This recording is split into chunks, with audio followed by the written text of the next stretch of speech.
하나님께서 그 말씀을 듣지 않을 때 어떤 결과를 초래할 것인지 저주의 마지막 부분이 되겠습니다. 하나님의 말씀을 듣지 않고 또 경외하지 않을 때 하나님께서 재앙을 극렬하게 내리셔서 멸망하실 것이다, 이렇게 경고하는 내용입니다. 하나님이 주셨던 모든 복을 이제는 반대로 다 이제 빼앗아 가시는 것이죠. 뭐가 뽑히고 흩어지고 남을 섬기고 평안이 없고 떨고 두려워 안식이 없는 삶이 지속될 것이라고 말씀합니다. 또 정신이 산란하고 생명을 확신할 수 없을 그런 불안감 가운데 살아서 사람들이 저녁이 되면 아침이 됐으면 좋겠다, 아침이면 저녁이 됐으면 좋겠다, 쉽게 말하면 차라리 죽었으면 좋겠다라는 소리가 저절로 나오도록 만들겠다는 것이죠. 그래서 다시 애굽으로 돌아가는 것 같은 그런 삶을 살게 될 것이라고 경고하고 있습니다. 오늘 첫 번째로 하나님께서 우리에게 가르쳐 주시는 말씀은 하나님을 경외하지 않을 때 하나님의 말씀을 지켜 행하지 않는다는 것입니다. 책에 기록한 율법의 모든 말씀을 지켜 행하지 않는 것이 바로 하나님 여호와 하나님을 경외하지 않는다는 확실한 증거라는 것이죠. 이 둘 사이가 별개 아니라는 겁니다. 따로 노는 게 아니란 뜻이에요. 하나님을 경외합니다 라는 것, 경외하지 않습니다, 이걸 어떻게 알겠냐는 거죠. 하나님을 우습게 여기고 함부로 여기는 뚜렷한 증거가 뭐냐면은 하나님이 지키라고 주신 하나님의 말씀을 대놓고 어기는 것이라고 하는 것입니다. 인간의 마음은 그렇지 않습니다. 우리에게 가끔 변명과 핑계를 가끔 대죠. 우리 마음은 아니야, 안 그래, 이렇게 말은 하고 변명을 하지만 인간의 모든 행동은 바로 그 마음에서 나오기 때문에 그 사람의 행동은 그 사람의 마음을 드러내는 것이죠. 마치 그 나무에 달린 열매가 그 나무가 무엇인지를 뚜렷하게 보여주는 것처럼, 그래서 우리의 믿음은 행위로 나타나고 그 행위는 그 사람의 믿음을 증명한다고 말할 수가 있겠습니다. 하나님이 주신 말씀은 하나님을 위한 것으로 우리는 생각을 하는데 그렇지 않고 우리의 행복을 위한 하나님의 사랑의 표현입니다. 부모가 자녀들에게 어떤 것을 얘기하고 일찍 일어나라, 일찍 자라, 또 밥 먹고 다녀라, 따뜻하게 입어라, 공부 열심히 해라, 이렇게 말하는 것은 자녀들이 오해하는 것이 무엇이죠? 그거는 부모 좋게 하려고 그러는 것이다 라고 생각하지만 조금만 자녀를 키워보면 알죠. 이제 부모가 되어보면 그것은 전적으로 자녀의 행복을 위해서 그러는 것이죠. 근데 그래서 그걸 순종하면은 자기가 행복이 오는 것 맞고요. 또 하나의 측면이 있습니다. 그것은 뭐냐면 부모의 권위에 순종하는지를 보는 것이에요. 어떤 것을 얘기를 했을 때 순종하느냐 순종하지 않느냐에 관계된 것도 달려있거든요. 어떤 것을 순종한다는 의미는 하나님도 역시 마찬가지예요. 하나님께서 우리에게 여러 가지 말씀을 주셨을 때 그 모든 말씀의 목적은 두 가지예요. 하나님 말씀에 순종함으로 우리가 복되게 거기에 따른 하나님의 지켰을 때 따라오는 여러 가지 축복들을 누리며 살게 하는 것이 1차적인 목적. 또 하나는 그 말씀을 지킴으로 인해서 천지 만물을 창조하시고 주관하시고 심판하시는 그 하나님의 권위에 도전하지 않고 그 말씀에 온전히 순종하는 그 두 가지 측면이 다 담겨 있는 것이에요. 그래서 하나님 말씀을 어긴다는 것은 우리의 불행을 자초한다는 얘기고 하나님의 권위와 영광에 도전한다는 뜻입니다. 그래서 문제가 되는 거예요. 그러니 말씀에 약속된 아무런 복도 누리지 못하죠. 하나님은 우리에게 약속에 딸린 여러 가지 복들을 예고해 놓고 있고, 그런데 그래 스스로 그 복을 받아 누리지 못하는 것이고, 반대로 오늘 예고한 여러 가지 말씀처럼 하나님의 징계와 심판을 자초하는 것이죠. 기억하십시오. 우리는 하나님을 경외합니다. 그리고 하나님을 사랑합니다를 뭘로 나타나느냐? 여러분 스스로도 자기를 속이면 안 됩니다. 뚜렷하게 나타난 증거는 하나님의 말씀을 온전히 순종하는 것으로 나타납니다. 여긴 예외가 없습니다. 그럼 어떻게 하는 겁니까? 하나님께서 적어두신 성경 말씀대로 살아가느냐? 또 이 말씀이 그대로 옮겨지기에는 지는 거에도 있지만, 이거는 역사적으로, 시대적으로, 문화적으로 그 시대에 쓰여졌기 때문에 이것을 그대로 적용하기에는 어려움이 있어요. 그래서 이단이 생기는 거거든요.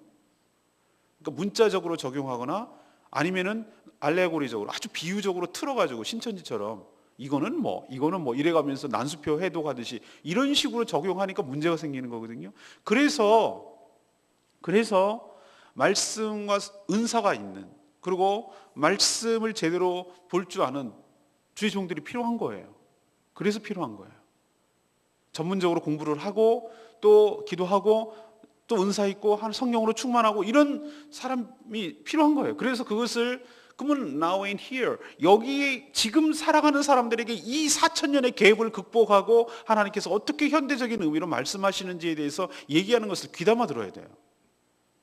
그리고 그 말씀에 따라서 권면하는 것에 따라서 선포하는 말씀에 따라서 온전히 순종하는 것이 이상석 목사라는 개인에게 순종하는 것이 아니고 그 말씀을 주시고 그 말씀을 선포하게 하신 하나님께 경외하는 마음으로 순종하는 것임을 기억하셔야 될 줄로 믿습니다. 그런데 안 한다라는 것은 저 개인을 무시하고 한다는 개념이, 그것도 1차적으로 있지만 더 넘어서서 이 말씀을 주신, 이 말씀을 선포하라고 하신, 이 말씀을 쓰신 하나님의 권위에 도정하고 불순종한다는 의미고, 그 의미는 곧 하나님을 경외하지 않습니다라고 삶으로 보여주는 거란 뜻이에요. 제 말 이해하시겠습니까? 우리의 삶이 드러낸다고요. 자, 그러면 두 번째는 하나님의 말씀에 불순종할 때 어떻게 되느냐? 재앙이 멸망하기까지 극렬하게 내린다고 경고하고 있습니다. 하나님의 언약에는 두 가지 내용이 다 담겨 있어요. 언약에는 하나님의 축복, 이렇게 했을 때 따라오는 여러 가지 하나님의 축복, 또 반대로 그거랑 꼭 제가 데칼코만이라고 말씀드렸잖아요. 대칭해서 이렇게 하지 않았을 때 따라오는 저주, 이것이 마치 딱 접혀가지고 하는 것처럼 딱 이렇게 정돼 있어요. 말씀을 지킬 때 이러이러한 복이 따라오지만 어길 때는 이러이러한 상응하는 저주가 온다, 이렇게 명시되어 있어요.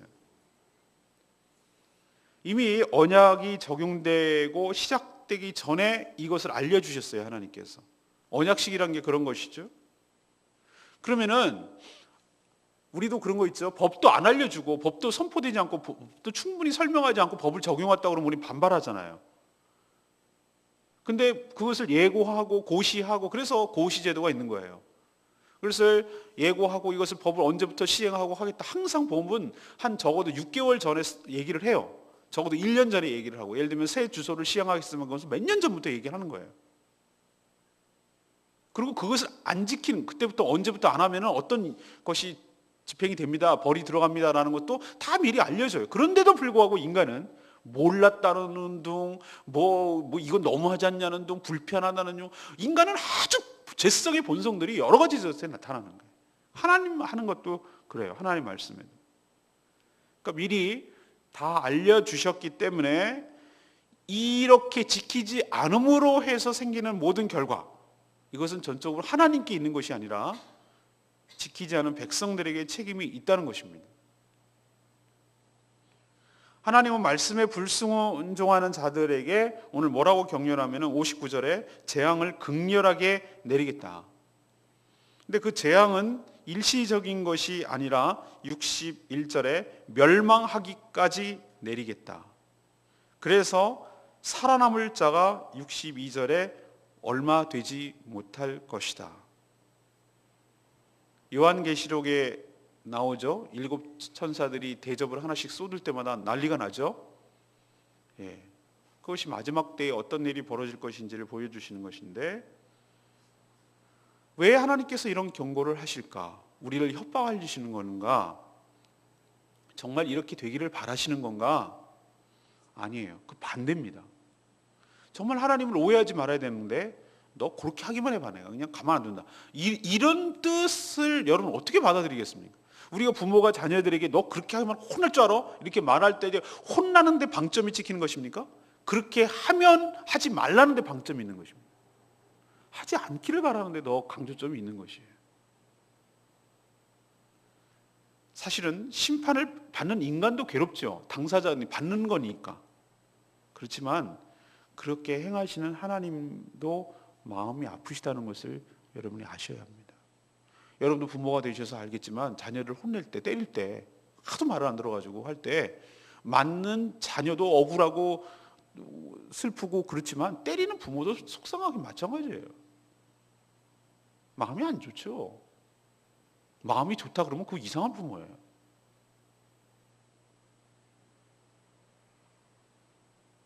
하나님께서 예수 그리스도가 십자가에 달리실 때 얼굴을 돌리셨어요. 저는 두 가지 의미가 있어요. 여태까지는 저는 그렇게 생각했어요. 하나님께서 그 죄의 그 형벌을 받으실 때, 저주를 내리실 때 얼굴도 쳐다보지 않을 정도로 형벌이 가해진다는 것으로 저는 해석을 했어요. 지금까지. 맞아요. 그 말이 정답입니다. 그러나 또 하나 더 의미가 있다는 생각이 들어요. 자기 아들 예수가 인류의 죄값을 치르기 위하여 그렇게 십자가에서 당할 이유가 없는데, 그런 경험도 없었는데 그렇게 처절하게 죽어가는 것을 보지를 못하시는 거예요. 저는 그 두 가지 면도 다 있다고 생각해요. 사랑하는 여러분, 오해하지 말고 이 경고를 잘 해석해서 받아들여야 될 줄 압니다. 하나님의 말씀에 불순종했을 때 거기에 대한 대가가 반드시 오는데 감당하지 못할 정도의 어려움이 오는 것입니다. 그렇게 알려주시는 이유는 그렇게 되기를 바라는, 기다렸다는 듯이 내리기를 소망하는 그런 하나님의 마음이 아니라 정말로 이런 사태가 벌어지지 않기를, 이런 일이 생겨나지 않기를 바라는 하나님의 그 뒷면에 있는 진심을 여러분 캐치해내시고 온전히 하나님 말씀에 순종하는, 그래서 이런 일은 우리 삶 가운데, 우리 이 땅 가운데 일어나지 않게 되기를 간절히 바랍니다. 마지막 세 번째는 하나님의 말씀을 떠날 때 진정한 평안을 누리지 못한다는 겁니다. 백성들이 하나님의 말씀을 어긴다는 것은 이퀄 무엇이냐? 하나님을 떠난다라는 것과 같습니다.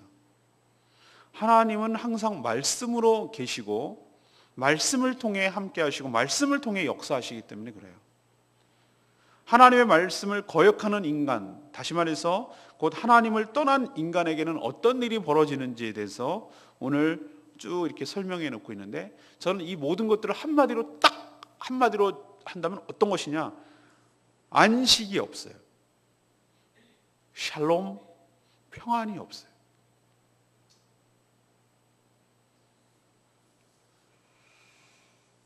(65절) 네가 평안함을 얻지 못하고 너의 발바닥이 쉴 곳도 얻지 못하고, 여호와께서 거기서 내 마음을 떨게 하고 눈을 쇠하게 하고 정신을 산란하게 하리니 네 생명이 위험에 처하고 주야로 두려워하고 네 생명을 확신할 수 없을 것이고, 네 마음에 두려워 눈이 보이는 것으로 말하면 아침에 이르기는 저녁 됐으면 저녁에 이르기는 아침 됐으면, 이런 비참한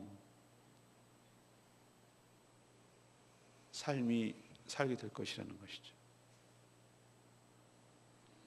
제가 군대 가니까 고참이 그러더라고요. 마음이 편할래, 몸이 편할래. 여러분 어느 것을 선택한, 군대는 둘 다 편할 수 없대. 하나를 편해야 된대. 그 말에 즉슨 마음이 편한 게 좋습니다. 그러면 몸이 불편하대. 몸이 편할래? 그럼 마음이 불편하대. 근데 오늘 성경 말씀을 보니까 마음도 몸도 다 불편해요. 집사람이 가끔 힘들고 어려울 때는요, 어떤 증상이 나타나냐면은 발바닥이 아프다고 그래요. 발바닥. 너무 오랫동안 서 있거나 모르면 발바닥이 아프다고 그런 얘기를 해요. 근데 오늘 표현해 보니까 네 발바닥에 쉴 곳도 없으리라. 어디 하나 앉을 시간도 자리도 없게 될 것이다. 그리고 그런 육체적인 어려움뿐만 아니고 네 정신이 산란할 정도로, 미쳐 돌아갈 정도로 네가 너무너무 미칠 지경에 이를 정도로 마음이 평안하지 못할 것이다. 사는 게 아니다. 정신 착란 일으킬 정도로 아주 미칠 지경이다라는 거예요. 사는 게 아니라는 거예요. 저녁에 눈을 감으면 그냥 이대로 하늘나라 갔으면 좋겠다. 내일 아침이 오는 게 두렵다. 또 무슨 일이 닥칠지 모르니까.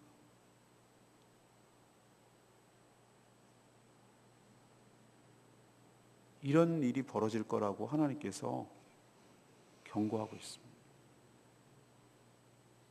민족의 출발점이 되었던 출애굽과는 반대 현상이 나타날 거라고 68절에 기록하고 있어요. 출애굽이 뭡니까? 애굽이라는 것이 이스라엘에게 어떤 곳입니까? 살기는 살지만 거기에 사는 것 같지 않은 지옥 같은 삶 아니겠습니까? 노예로 사는데 보십시오. 이집트라는 그 이집트 왕자 보셨잖아요, 그죠? 애니메이션 옛날에 몇 년 전에 나왔었는데 보시면 알겠지만 노예잖아요. 피라미드 짓는데 큰 돌이 깔려서 이렇게 옷이 찢겨 들어가니까 사람이 죽어가는데 밀어붙여 그래갖고 사람 그냥 죽이잖아요. 노예니까. 뭐 한 마리 죽는다고 해서 파리 한 마리 죽는 것 정도로 여기는 거예요, 노예. 또 그것도 걱정되니까 남자애들은 다 산파가 죽이라고 하고. 그런 곳이었어요. 거기서 끄집어내줘서 그렇게 됐는데 너희들이 이 말씀을 온전히 지키지 않을 때는 다시 그 애국에다 넣겠다는 게 아니라 애국 같은 상황 속에를 몰고 들어가겠다는 거예요. 너희들이 그 가까스로 나왔는데 다시 글로 들어가는.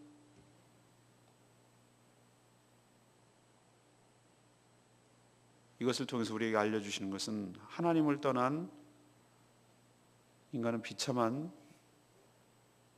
삶에 처한다는 것을 생생하게 묘사하고 있습니다.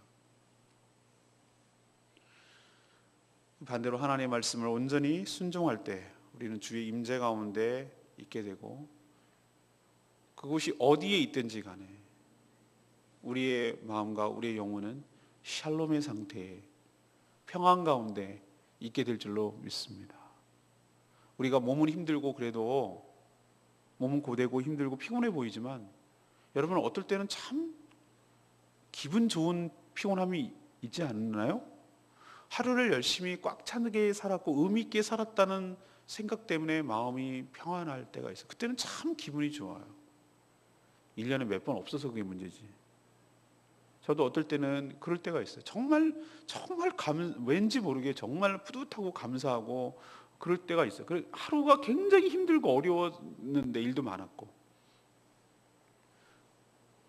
편안하게 그날 이게 피곤한 그 기분 좋은 편안하게 잠드는 거, 그땐 참 기분이 좋아요. 근데 아무 일도 없었어요. 그 별일도 없고 그냥 뒹굴뒹굴 거리면서 하루 집에서 쉬었어요. 놀았어요. 그런데도 마음은 왠지 불편하고 지옥 같고 왠지 그냥 마음이 산란하고 그냥 다 짜증나고 그냥 막 몸이 어디 특별히 아픈 것도 아닌데 괜히 그냥 피곤, 이런 경우 여러분 그런 일이 없다고요? 예. 그럼 그거는 참 그 기분이 이상해요. 그리고 뭔가 모르게 특별한 일은 생기지 않는데 마음이 불안해요. 그냥 마음이 편안하지 못해. 뭔가 좀 그런 경우도 있어요. 어느 것을 선택할래? 그러면 저는 마음이 샬롬을 선택하겠어요. 물론 샬롬이라는 게 전체적인 걸 다 포함하는 얘기지만 그걸 누리기 위해서는, 평안과 안식을 누리기 위해서는 오늘 말씀대로 하나님 말씀을 떠나지 않고 하나님 말씀에 머물러 있고 그 말씀에 온전히 순종할 때, 그런 샬롬을 누리게 될 줄로 믿습니다. 하나님은 딴 거 요구하지 않으신다는데 여러분 착안을 잘 하셔야 됩니다. 하나님 말씀을 순종하는 거 하나만 보시겠다는 거예요. 그걸로 하나님의 사랑과 하나님의 순종이 드러나니까 여러분 말씀을 잘 경청하시고 말씀대로 사시는 여러분 되시기를 바랍니다. 전 61절 말씀이 요즘과 연관돼서 이 율법책에 기록하지 아니한 모든 질병과 모든 재앙을 내가 멸망하기까지 여호와께서 내게 내리겠다.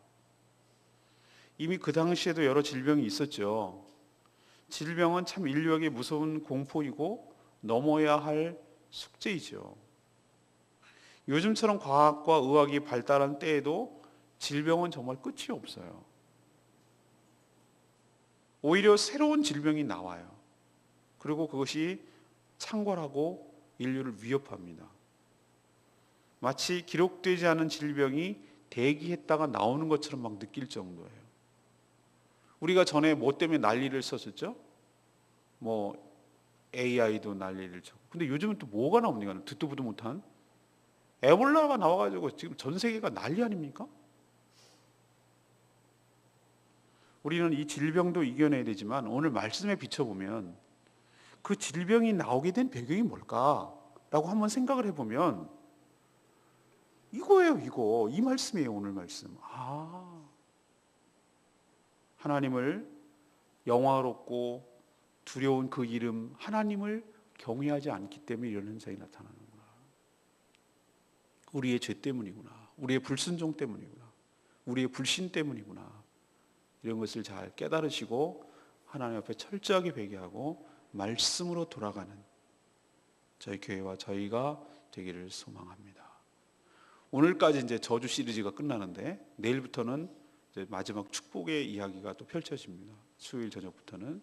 근데 오늘 토요일, 월요일, 오늘 화요일까지 3일 동안 내린 결론은 뭡니까? 금요일 날 묵상한 것이 하였다면은 토요일, 월요일, 화요일까지 하는 거 보면은 비중이 훨씬 더 저주가 많다는 거예요. 우리의 그럴 가능성이 높기 때문에. 그래서 하나님의 말씀을 경외하지 않는 것이 곧 하나님의 말씀을 지키지 않는 것으로 나타난다는 거 여러분 기억하시길 바라고, 하나님 말씀 불순종할 때 반드시 거기에 대한 재앙이 따라오고 또 그것이 극렬하게 평안이 못 누릴 정도로 온다는 거 여러분 기억하시고 말씀 안에 머물고 말씀 안에 순종하는 저와 여러분 되기를 간절히 소망합니다. 오늘 말씀 붙들고 기도하기 전에 우리 400장 찬양 부르고 기도하겠습니다.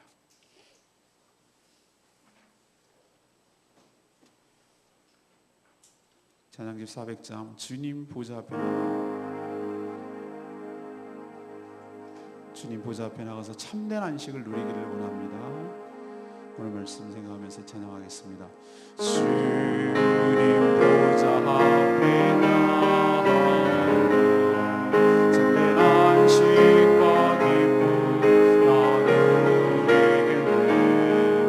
경배하며 주의 얼굴 보며 진실하신 주님 찬양하네.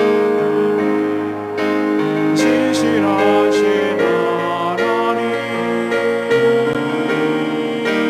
진실하신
하나님 앞에 온전히 순종할 때는 또 축복을 주시지만 그렇지 않을 때는 반드시 거기에 대한 대가를 치르게 하십니다.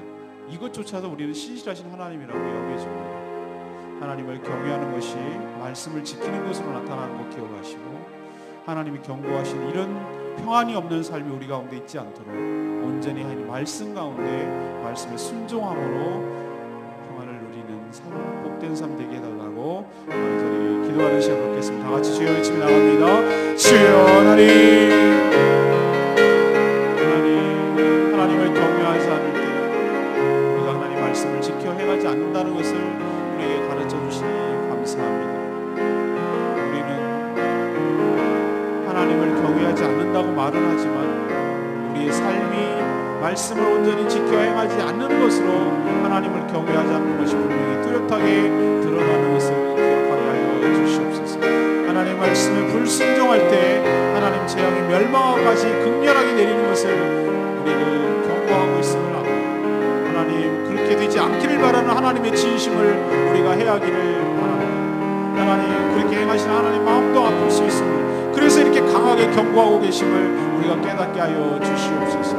우리가 말씀을 떠날 때 진정한 샬롬, 진정한 평안을 누리지 못한다는 것을 기억하고 하나님 말씀 안에 머물게 하여 주시옵소서.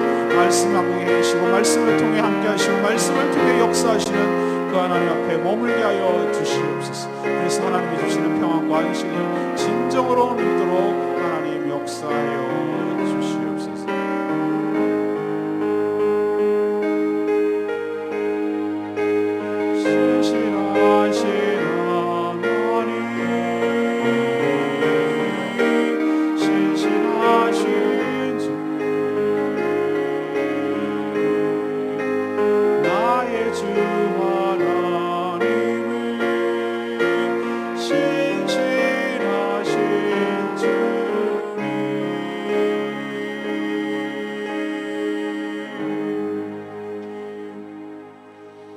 하나님, 저희가 하나님의 말씀을 거역하고 불순종함으로 하나님을 경외하지 않을까 두렵습니다. 정말로 두려워할 것은 저희가 하나님 말씀을 읽고 함부로 사는 것임을 깨닫게 하여 주시옵소서.